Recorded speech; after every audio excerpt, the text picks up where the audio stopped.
বন্ধুরা, আশা করি তোমরা সবাই ভালো আছো। তো আমার চ্যানেলে তোমাদের সবাইকে স্বাগতম। তো এই মুহূর্তে তোমাদের সামনে যেটা শেয়ার করতে চলেছি, আমরা সবাই দ্বিধাগ্রস্ত ছিলাম যে আমাদের ওএমআর শিট কেমন হবে। ইতিপূর্বে আমরা তোমাদের জন্য একটা মডেল ওএমআর শিটও তৈরি করে দিয়েছিলাম, কিন্তু এই মুহূর্তে যেটা বিশেষভাবে তোমাদের সামনে তুলে ধরছি সেটা হচ্ছে যে আমাদের গভর্নমেন্ট থেকে অর্থাৎ West Bengal council of higher secondary এডুকেশনের তরফ থেকে একটা মডেল যে ওএমআর অ্যান্সার শিট, অর্থাৎ যে ওএমআর শিটে স্বাভাবিকভাবে আমাদের ক্লাস 11-এর পরীক্ষা হবে, সেই ওএমআর শিটটা কেমন হবে সেই সম্পর্কিত বিভিন্ন তথ্য দেওয়া হয়েছে। সম্পূর্ণ ওএমআর শিটটা তুলে ধরা হয়েছে এবং তার সাথে এই ওএমআর শিটটা কীভাবে তোমরা ফিল আপ করবে সেটারও পূর্ণাঙ্গ ব্যাখ্যা কিন্তু এই নোটিফিকেশনের মাধ্যমে পরিষ্কার করা হয়েছে। আমি এই ভিডিওটির মাধ্যমে তোমাদের সামনে সেই বিষয়টি তুলে ধরতে চাই যে সম্পূর্ণ নোটিফিকেশনে কি রয়েছে, আমাদের ওএমআর শিটটা কেমন, এমনকি আমাদের কোথায় কি কি ফিল আপ করতে হবে সেই সম্পূর্ণ বিষয় নিয়ে। তো প্রথমেই আমরা দেখতে পাচ্ছি আমাদের West Bengal council of higher secondary এডুকেশনের নোটিফিকেশন স্বাভাবিকভাবে 5/8/2024 তারিখে কিন্তু প্রকাশিত হয়েছে এবং এই নোটিশটা করা হয়েছে প্রত্যেকটা স্কুলের হেড টিচারকে। এবং কী বিষয়ে করা হয়েছে সেটা আগে একটু দেখে নেওয়া যাক। As per the discussion in the sensitization meeting on implement of semester system with the head of the institutions, the undersigned is pleased upload the sample of OMR to be used in semester 3 examination in September 2025. Actually যে বিষয়টা তোমাদের বলে রাখি, তোমাদের পরীক্ষার যে system, class 11-এ তোমাদের class 11-এ first সেমিস্টারের পরীক্ষা হবে এবং ক্লাস 12-এ তোমাদের থার্ড সেমিস্টারে পরীক্ষা হবে। অ্যাকচুয়ালি যে মডেল বা ওএমআর শিটটা পাঠানো হয়েছে, এই ওএমআর শিটটাতে তোমরা জানো যে তোমাদের বোর্ডের পরীক্ষা হবে ক্লাস 12-এর, কারণ এখানেই বোর্ড থেকে প্রশ্ন আসবে। আর ক্লাস 11-এর যে পরীক্ষাটা হবে সেই পরীক্ষাটা কিন্তু স্কুলের টিচার কন্ডাক্ট করবে, অর্থাৎ স্কুলের টিচার প্রশ্ন করবে। এবং এই ক্লাস 12-এর যে থার্ড সেমিস্টার পরীক্ষাটা হবে সেটা স্বাভাবিকভাবে তোমাদের অন্য স্কুলে গিয়ে দিতে হবে এবং এখানে প্রশ্নপত্র এবং উত্তরপত্র সবই কিন্তু কাউন্সিল থেকে পাঠানো হবে। যে কারণে সেই বিষয়টাকে উদ্দেশ্য করেই কিন্তু মূলত এই যে ওএমআর শিটটা আমরা দেখতে পাবো, সেই ওএমআর শিটটা কিন্তু তৈরি করা। বোঝা গেল কি বললাম?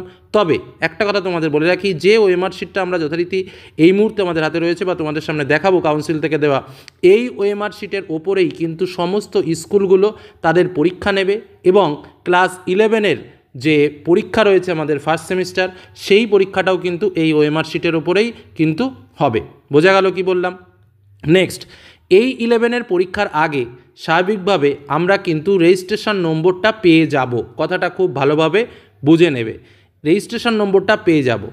আর এখানে রোল নম্বরটা কিন্তু আমরা ক্লাস 11-এর আগে 11-এ পাবো না। রোল নম্বরটা স্বাভাবিকভাবে আমরা পাবো যখন ক্লাস 12-এর পরীক্ষা হবে থার্ড সেমিস্টার, অর্থাৎ শর্ট কোশ্চেনের, তার ঠিক আগেই কিন্তু আমরা অ্যাডমিট কার্ড পাবো, যে অ্যাডমিট কার্ডে আমাদের রেজিস্ট্রেশন নম্বর, রোল নম্বর সমস্ত কিছু দেওয়া থাকবে এবং থার্ড সেমিস্টারে যে প্রশ্নটা থাকবে সেই প্রশ্নের বুকলেট নম্বরও যথারীতি দেওয়া থাকবে, তারপরে বুকলেট সেট দেওয়া থাকবে, অনেক কিছু দেওয়া থাকবে, যেটা কিন্তু ক্লাস 11-এর পরীক্ষাতে কিন্তু আমাদের থাকবে না। আমি বিষয়টা আরও ডিটেলসে যাচ্ছি। এবার আমরা দেখে নিই সরাসরিভাবে ওএমআর শিটটা কেমন রয়েছে। যেমন ধরো এই যে ওএমআর শিটটা আমরা দেখতে পাচ্ছি, দেখো পরপর আমি পয়েন্টগুলো নিয়ে আলোচনা করব। প্রথমে রেজিস্ট্রেশন নম্বর।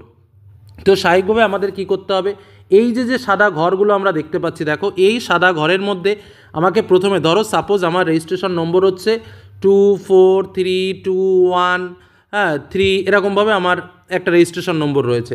তাহলে আমাকে কী করতে হবে, প্রথমে এই ঘরের মধ্যে 2, তারপরে ঘরের মধ্যে 4, তারপরে ঘরের মধ্যে 3, মানে প্রত্যেকটা ঘরের মধ্যে 2 4 3 2 1 এইভাবে কিন্তু আমাকে লিখতে হবে। এবং লেখার পরে স্বাভাবিকভাবে আমি প্রথম ঘরে কী লিখেছিলাম 2, এবার নিচের দিকে দেখো এই যে জায়গাটায় 2 রয়েছে এই জায়গাটাকে কিন্তু আমাকে ব্লক করতে হবে। তারপরে ধরো 1, তাহলে 1-এর ঘরটা ব্লক করতে হবে। তারপর ধরো 5, তারপরে আমাকে এই 5-এর ঘরটাতে ব্লক করতে হবে। এইভাবে কিন্তু আমাকে করতে হবে। রেজিস্ট্রেশন নম্বর আমরা যেহেতু পেয়ে যাব, সেহেতু কিন্তু সম্পূর্ণভাবে রেজিস্ট্রেশনের ঘরটা আমাদের ক্লাস 11-এ ফিল আপ করতে হবে। এবার কথা হচ্ছে যে রোল নম্বর, এই রোল নম্বরটা আমরা থার্ড সেমিস্টার যথারীতি আমরা অ্যাডমিট কার্ডে পেয়ে যাব, কিন্তু ক্লাস 11-এ যেহেতু আমরা অ্যাডমিট কার্ডে এই রোল নম্বরটা পাবো না, সেহেতু স্বাভাবিকভাবে ক্লাস 11-এ আমাকে কী লিখতে হবে, আমার ক্লাসে একটা রোল নম্বর কিন্তু স্বাভাবিকভাবে আছে। ধরো ক্লাসে আমার রোল নম্বর রয়েছে, ধরো সাপোজ 65 আমার ক্লাসের রোল নম্বর, তাহলে এই ঘর থেকে আমাকে 6 ফিল আপ করতে হবে। কথাটা বোঝো? ধরো প্রথম ঘরের থেকে আমাকে 6 ফিল আপ করলাম এবং কত 5 ফিল আপ করলাম, জাস্ট দুটো ঘর, এখান থেকে জাস্ট দুটো ঘর আমি ফার্স্ট সেমিস্টারে যে শর্ট কোর্স যেটা আমাদের পরীক্ষা হবে ক্লাস 11-এর, সেখানের জন্য আমি জাস্ট দুটো ঘর আমাকে ফিল আপ করতে হবে। ধরো 6 5 হয়ে গেল। আর স্বাভাবিকভাবে এই যে সম্পূর্ণ যেটা বললাম রোল এবং নম্বর, সেই সম্পূর্ণ বিষয়টা কিন্তু আমাকে যেটা ফিল আপ করতে হবে সেটা হলো ক্লাস 12-এর থার্ড সেমিস্টারে। ওকে, এই হলো আমার রোল নম্বরের বিষয়। এবার আমরা আসি কোশ্চেন সিরিয়াল নম্বর। দেখো, এই কোশ্চেনের সিরিয়াল নম্বর তোমরা মাধ্যমিক পরীক্ষা দিয়েছো, প্রত্যেকটা মাধ্যমিক প্রশ্নের ওপরে একটা সিরিয়াল নম্বর দেওয়া থাকে। কি বললাম বোঝা গেল? সেটা ধরো 2, 3, 4, 5, 6 এরকম কিছু একটা ডেটা দেওয়া থাকবে, এখানে সেই ডেটাটা লিখতে হবে এবং তারপর 2 এর সোজাসুজি 2টাকে কলম করতে হবে, 4 থাকলে 4 এর সোজাসুজি কলমটাকে ফিল আপ করতে হবে। এটা কিন্তু আলাদা বিষয়, সেটাও কিন্তু তুমি ক্লাস 11-এর ফার্স্ট সেমিস্টারে পাবে না, ক্লাস 12-এর ফার্স্ট সেমিস্টারে গিয়ে তোমাকে এটা ফিল আপ করতে হবে। নেক্সট যে বিষয়টা রয়েছে দেখো, কোশ্চেন বুকলেট সেট। বুকলেট সেটটা কি, ধরো 1 থেকে 40টা কোশ্চেন আছে, 1, 2, 3, 4 এভাবে 40টা কোশ্চেন আছে। এইভাবে পরপর করে একটা কোশ্চেন বুকলেট সেট করা হয়েছে। ধরো এটা তোমার 1 নম্বর কোশ্চেন সেট। 2 নম্বর কোশ্চেন সেটে কি দেখা গেল, এই কোশ্চেন সেটের মধ্যে দেখা গেল 5 দাগে যে প্রশ্নটা রয়েছে সেটা এখানে 1 দাগ, দেখা গেল 20 দাগে যে প্রশ্নটা রয়েছে সেটা এখানে 2 দাগ, মানে প্রশ্ন সেম থাকবে উচ্চ মাধ্যমিকে, যেটা থার্ড সেমিস্টার হবে, থার্ড সেমিস্টারের ক্ষেত্রে, কিন্তু প্রশ্নের দাগ নম্বরটা চেঞ্জ হয়ে যাবে। এরকমভাবে টোটাল 9 সেট টোটাল প্রশ্ন হতে পারে। কি বললাম বোঝা গেল? এইবার তোমার 9 সেট বলছি, তোমার এখানে যেটা রয়েছে 4 সেট, এরকমভাবে তোমার 4 সেট প্রশ্ন তোমার হতে পারে, হবে একটা ডব্লু নামে, একটা এক্স নামে, একটা ওয়াই নামে, একটা জেড নামে। এইবার তোমার প্রশ্নের উপরে লেখা থাকবে যে তোমার কোশ্চেন যেটা বুকলেট রয়েছে সেই বুকলেটটা কোন সেট। ধরো দেওয়া রয়েছে ডব্লু, তার মানে তোমার সেই এখানে ডব্লু সেটা প্রশ্নের ওপরেই লেখা থাকবে, তুমি দেখে বুঝবে না, তোমার এখানে ডব্লুর ওপরে কালো কালি দিয়ে তোমাকে ফিল আপ করে দিতে হবে। বোঝা গেল কি বললাম? কিন্তু ক্লাস 11-এর যে সেমিস্টার রয়েছে সেখানেও কিন্তু কোশ্চেন বুকলেট সিরিয়াল নম্বরটা লিখতে হচ্ছে না। তোমাকে কি লিখতে হবে? তোমাকে লিখতে হবে সাবজেক্ট কোড। আরও একটা বিষয় রয়েছে, দেখো ABCDEFGH, এই সাবজেক্ট কোডটা এখনও পর্যন্ত ক্লিয়ার নেই, তবুও আমরা যেটা গেস করছি, কারণ সাবজেক্ট যেটা কোড সেই সাবজেক্ট কোডটা 4 অক্ষরেও আছে, 5 অক্ষরে। ধরো কারো রয়েছে বাংলা, তাহলে বাংলা মানে কি, BNGA, এটা হচ্ছে বাংলার কোড, কি তাই তো? BNGA মানে আমরা বাংলা বুঝি, ENGB মানে হচ্ছে আমরা ইংরেজি বুঝি। তাহলে ধরো আমি সাপোজ বাংলা, তোমার বাংলা পরীক্ষা, মানে আমরা কোন সাবজেক্টের পরীক্ষা বলি না, কারণ 11-এ তো অনেক সাবজেক্ট।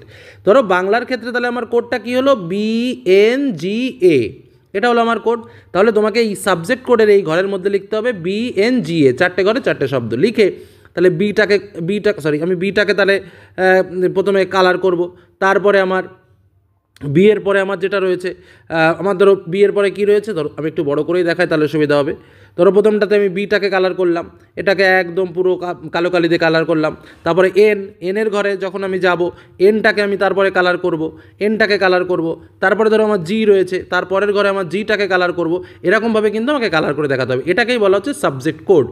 ফিলোসফি থাকলে PHIL, জিওগ্রাফি থাকলে GEOS, এরকমভাবে প্রত্যেকটা সাবজেক্ট তোমাদের যার যে সাবজেক্ট আছে সেই সাবজেক্ট কোড কিন্তু আছে, সেই সাবজেক্ট কোডটা এখানে ফিল আপ করতে হবে। তাহলে কী কী পেলাম আগে একটু দেখে নেওয়া যাক।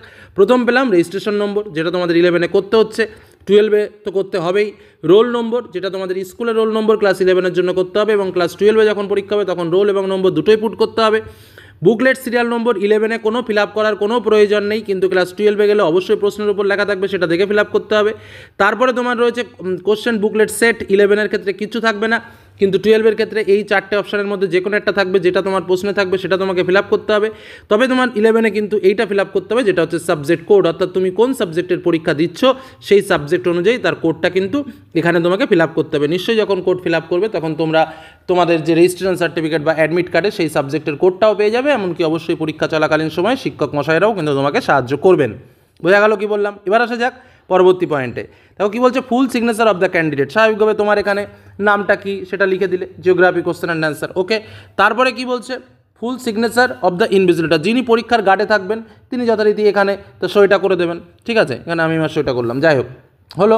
আচ্ছা, centre code to be filled by the invigilator, অর্থাৎ যিনি পরীক্ষার গার্ডে থাকবেন তিনি এই ঘরটাতে লিখবেন, এখানটাতে তোমার লেখার কিচ্ছু নেই। ওকে, তারপরে চলে আসো সাবজেক্ট। এবার যেটা আমি বললাম যে এখানে আমরা যেমন সাবজেক্ট কোডটা লিখবো, প্রথম ঘরটা আমরা এটা যেমন কি বললাম সাবজেক্ট কোড, আর এখানে কি রয়েছে সাবজেক্ট, এটা একদম ওপেন লেখা সাবজেক্ট। ধরো তোমার বাংলা পরীক্ষা, তাহলে এখানে কি লিখবে, BENGALI, তাই তো বাঙালিটা আমি লিখে দিলাম, হয়ে গেল। এবার আমার আসো কোশ্চেনের, আমাদের হায়েস্ট 40টা প্রশ্ন থাকবে, কি তাই তো? এই 40টা প্রশ্ন যদি থাকে স্বাভাবিকভাবে প্রত্যেকটা কোশ্চেন এ দাগে কোনটা উত্তর, এ বি সি না ডি, তার উপরে আমি কালার করব, তার উপরে আমি আমার কালারটা করব, ধরো এ দাগ, তারপর একটা বি দাগ, তারপর একটা সি দাগ, এটা তোমরা বুঝতেই পারবে। ঠিক আছে, এইবার আমি আসবো পরবর্তী স্টেপ, অর্থাৎ আমার কী কী নিয়ম জারি করেছে যে এই ফিল আপ করতে গেলে আমার কী কী ভুল করা যাবে না, সেটা নিয়ে এবার একটু আলোচনা করি। এবার আসা যাক কীভাবে আমরা ওএমআর শিটটা ফিল আপ করবো, একদম পরপর স্টেপ ওয়াইজ আমরা আলোচনা করবো। ফার্স্ট পয়েন্ট কী বলছে, পরীক্ষার্থীর ওএমআর উত্তরপত্র পূরণ করার জন্য কেবলমাত্র নীল বা কালো বল পয়েন্ট ব্যবহার করতে হবে, একদম পরিষ্কার নীল বা কালো বল পয়েন্ট ব্যবহার করতে হবে। সেকেন্ড পয়েন্টে কী বলছে, ক্যান্ডিডেট মাস্ট বি, সরি ওটাকে ইংরেজিতে আবার লিখেছে, সেটার আমি আলোচনা করলাম না। 2 নম্বর পয়েন্টে কী বলছে দেখো, ওএমআর উত্তরপত্রে 1 থেকে 6 এবং 9 সবকটি পূরণ করবে। মানে আমরা যে কোডগুলোর কথা এখানে আলোচনা করলাম, অর্থাৎ 1 2 3, এই যে এখানে যে নম্বরগুলো দেখো 1 2 3 4 5 6, এই সবগুলো, কিন্তু 11-এ তো সবগুলো থাকবে না, তো যাই হোক যে কটা থাকবে সে কটা আমাকে ফিল আপ করতে হবে স্বাভাবিকভাবে। 3 নম্বর কথা কী বলছে দেখো, যত্ন সহকারে বৃত্তগুলো পূর্ণভাবে গাঢ়ভাবে ভরাট করতে হবে। মানে এই যে মডেলটা দিয়েছে দেখো, একদম কালারিং যে মডেলটা, এই কারেক্ট অ্যান্সার যেটা রয়েছে সেই কারেক্ট অ্যান্সারটা কিন্তু আমাকে করতে হবে। মানে এই যে এটা, এই যে কারেক্ট অ্যান্সার, এই রকমভাবে ক্রস চিহ্ন বা টিক চিহ্ন বা হাফ গোল, ডবল গোল এরকম কিন্তু করা যাবে না। 3 নম্বর কী বলছে, ওভার রাইটিং বা মোছার অনুমতি নেই, পেনের কালি বৃত্তের বাইরে যাবে না, কোনোরূপ পরিবর্তন, কাটা, ওভার রাইটিং বা মোছার অনুমতি কিন্তু নেই, পরিষ্কার পরিচ্ছন্নভাবে করতে হবে। তারপরে কি বলছে, প্রতিটি প্রশ্নের উত্তরের জন্য 1 নম্বর এবং ভুল উত্তরের জন্য কোনো নম্বর, মানে মাইনাস মার্কিং নেই। খসড়া কার্য কেবলমাত্র প্রশ্ন পুস্তিকাতে প্রদত্ত স্থানে করতে হবে, তোমাদেরও কোনো রাফ করতে হবে, রাফ করার জায়গা তোমাকে প্রশ্নই করতে হবে, এই ওএমআর শিটে কোনো রাফ করা যাবে না। তারপরে কি বলছে, উত্তরপত্রে কোনো স্থানেই কোনো দাগ বা লেখা যাবে না। পরীক্ষার্থীকে পরীক্ষা কক্ষ ত্যাগ করার পূর্বে ওএমআর উত্তরপত্রটি ইনভিজিলেটরকে অবশ্যই জমা দিতে হবে এবং পরীক্ষার্থী কেবলমাত্র তার সাথে প্রশ্ন পত্রিকা নিয়ে যেতে পারবে, অর্থাৎ প্রশ্ন নিয়ে বাইরে বেরোতে পারবে, কিন্তু এই শিটটা নিয়ে বেরোতে পারবে না। তারপরে কি হচ্ছে, উল্লিখিত নির্দেশাবলী পালন বা মান্য না করলে ওএমআর শিট উত্তরপত্র হিসেবে বাতিল হয়ে যেতে পারে। ঠিক আছে, এবং সেক্ষেত্রে পুনর্মূল্যায়নও করা হবে না। তারপরে কি বলছে, ওএমআর উত্তরপত্রটি সকল বিষয়ের জন্য সাধারণ, পরীক্ষার্থী অবশ্যই ওএমআর উত্তরপত্র শুরু করবে 1 নং প্রশ্ন থেকে যতগুলো প্রশ্ন আছে তত পর্যন্ত, এবং অবশিষ্ট ক্রম নম্বরগুলি ফাঁকা থাকবে। ধরো সাপোজ তোমার প্র্যাকটিক্যাল সাবজেক্টে কী হয়, 35টা করে কোশ্চেন থাকে, আমাদের ওএমআর শিটে কটা প্রশ্ন দেখলাম আমরা, জায়গা করা রয়েছে 40টা, একবার দেখিয়ে দিই, দেখো 40টা প্রশ্নের জায়গা করা রয়েছে।